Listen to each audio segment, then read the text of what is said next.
94.7 FM MG Radio Network bersama saya Linsal Huteru dalam program Suara Plus 62. Ikatan Dokter Anak Indonesia atau IDAI menghimbau orang tua memberi pemahaman kepada anak mengenai vaksin COVID-19, mulai dari manfaat hingga proses persiapan menerima vaksin. Menurut IDAI, vaksinasi COVID-19 tidak berbeda dengan vaksinasi rutin lainnya.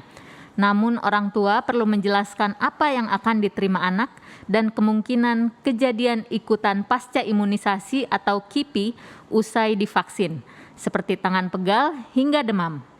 Untuk membahasnya lebih dalam, kali ini kami sudah terhubung dengan Profesor Sujatmiko, anggota Satgas Imunisasi IDAI. Halo, selamat sore Profesor Miko. Selamat sore MG Metro. Apa kabar? Baik, Prof. Profesor, apa kabar? Baik, terima kasih. Nah, Profesor, sekarang kan sedang digencarkan vaksinasi COVID-19 untuk anak-anak ya, untuk usia 6 hingga 11 tahun. Nah, pertanyaan pertamanya adalah, aman tidak vaksinasi COVID-19 untuk anak? Ya, sebelum kita menjawab vaksinasi untuk anak, bahwa prinsipnya sekarang virus Delta dan virus Omicron itu ada di Indonesia ya, dan yang terutama yang terancam adalah lansia dan usia produktif yang masih aktif di luar rumah, dan pencegahannya tutup hidung dan mulut supaya virusnya nggak masuk, semua mau lansia sampai anak-anak, dan divaksin COVID minimal 2 kali atau 2 kali. Nah, karena yang berisiko itu adalah lansia dan orang dewasa, maka imunisasi selama ini diprioritaskan dulu pada lansia, karena yang meninggal, kalau lansia itu 46% meninggal, dan usia produktif itu 48. Nah, alhamdulillah sekarang sebagian, ya ada 17 provinsi sudah mencakup cakupan imunisasi untuk lansia sudah lebih dari 60%, dan untuk imunisasi usia lain sudah mencapai 70%. Jadi ada 115 kabupaten dan provinsi yang bisa mulai imunisasi untuk anak umur 6 sampai 11 tahun, yaitu vaksinnya bisa dialokasikan digeser ke anak-anak, dan SDM-nya juga sebagian bisa melayani anak umur 6-11 tahun, di belum semua provinsi. Nah, anak umur 6 sampai 11 tahun adalah anak-anak usia sekolah. Biasanya mereka juga sudah terbiasa imunisasi pada bulan imunisasi anak sekolah dengan vaksin DT dan campak rubella. Jadi sebenarnya anak-anak itu sudah terbiasa divaksinasi. Dan ketika mereka bayi imut-imut pun, bayi baru lahir aja divaksin dengan hepatitis B, dan 2 bulan, 3 bulan, 4 bulan dengan vaksin yang isinya 4-5 macam antigen. Mereka nggak apa-apa sebagian besar. Tiap tahun itu 4,8 juta bayi lahir. Dan kemudian kalau balita itu sekitar 20 juta, nggak ada masalah. Jadi intinya vaksinasi COVID maupun vaksinasi lain, kalau sudah disetujui oleh Badan POM, disetujui oleh ITAGI, disetujui oleh IDAI, itu aman. Kenapa? Karena sudah ada uji kliniknya pada kelompok umur itu. Jadi kelompok umur 6 sampai 11 tahun sudah ada uji kliniknya, hasilnya aman dan terbukti melindungi. Jadi kalau sudah mendapat izin dari Badan POM, ITAGI dan IDAI, berarti aman dan mampu melindungi terhadap COVID. Kira-kira gitu, Mbak Lin. Oke, baik.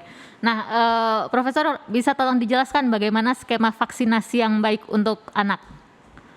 Ya, jadi yang penting sekarang tahu, jadi skema vaksinasi yang pada situasi saat ini, satu ada wabah COVID, kita udah tahu ya. Kedua ada KLB difteri dan campak rubella di beberapa provinsi ya, 23 provinsi, sekitar 73 kabupaten wabah KLB difteri, dan pada sekitar 17 provinsi lain ada KLB campak dan rubella. Jadi secara umum vaksinasinya umur 6 tahun sampai lansia, semua nomor 1 vaksin COVID. Kemudian untuk anak 6 sampai 18 tahun, kalau di sekolah ada imunisasi bias, bulan imunisasi anak sekolah, DT atau TD atau campak rubella MR, ikut itu, dan juga vaksinasi COVID. Mana yang lebih penting? Dua-duanya penting. Mana yang lebih dulu, yang mana yang tersedia itu dulu.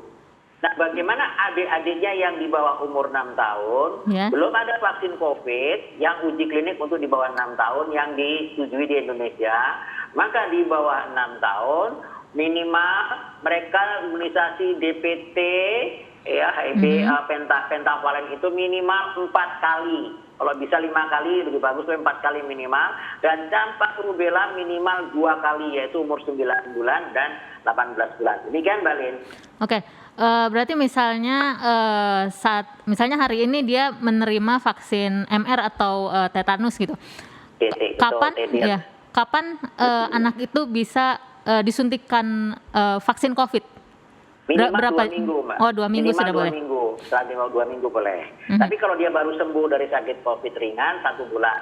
Kalau udah sembuh sakit COVID berat misalnya karena masuk ICU itu jaraknya 3 bulan. Tapi kalau vaksin program bias dan COVID jaraknya cukup 2 minggu minimal.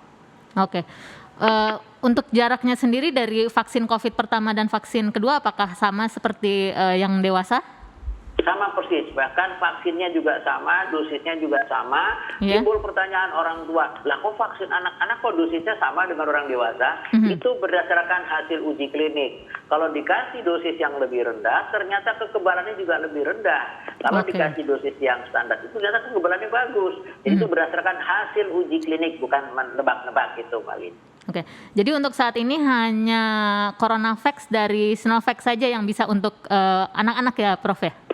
Betul sekali. Jadi kebetulan jadi perusahaan yang sudah meminta kepada Badan POM sudah mengajukan dokumen-dokumen dan menghasilkan uji klinik untuk diberikan anak umur 6 sampai 11 tahun, baru CoronaVac dari Sinovac yang bekerja sama dengan Bio Farma, sehingga Badan POM juga baru bisa mengkaji hasil-hasil penelitian mereka. Sedangkan yang lain ada yang dalam proses, sehingga yang boleh dipakai untuk anak umur 6-11 tahun berdasarkan rekomendasi Badan POM, EUE Badan POM, maupun rekomendasi ITAGI, maupun rekomendasi IDAI, hanya untuk 6-11 tahun. Saat ini hanya baru CoronaVac saja. Oke, baik. Nah, bagaimana dengan vaksinasi untuk anak yang berkebutuhan khusus, Prof?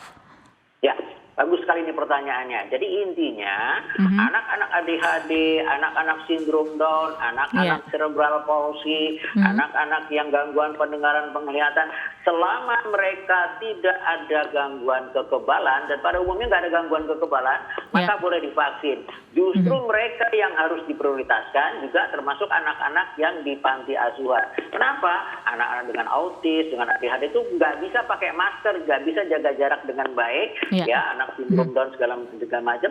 Oleh karena itu justru anak-anak berkebutuhan khusus harusnya diprioritaskan, diantar oleh orang tuanya, diantar oleh keluarganya, tentu diberi pengarahan, dan petugasnya pun mungkin yang sudah ya agak sabar untuk menangani itu, karena mereka lah yang justru harus dapat prioritas karena tidak bisa pakai masker rapi, tutup rapat, dan tidak bisa menjaga jarak. Dan juga anak-anak di panti asuhan demikian juga. Jadi mereka harusnya diprioritaskan. Demikian, Mbak. Di samping lansia ya, lansia juga.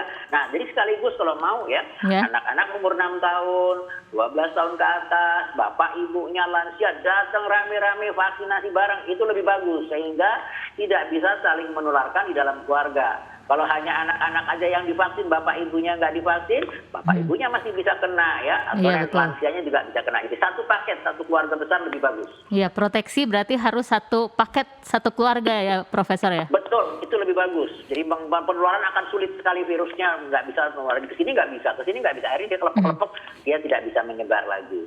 Oke, baik. Nah, untuk screening penyuntikan vaksin bagi anak-anak sendiri, itu bagaimana, Prof? Jadi apakah orang tua perlu menyampaikan apabila si anak ini punya alergi atau komorbid gitu?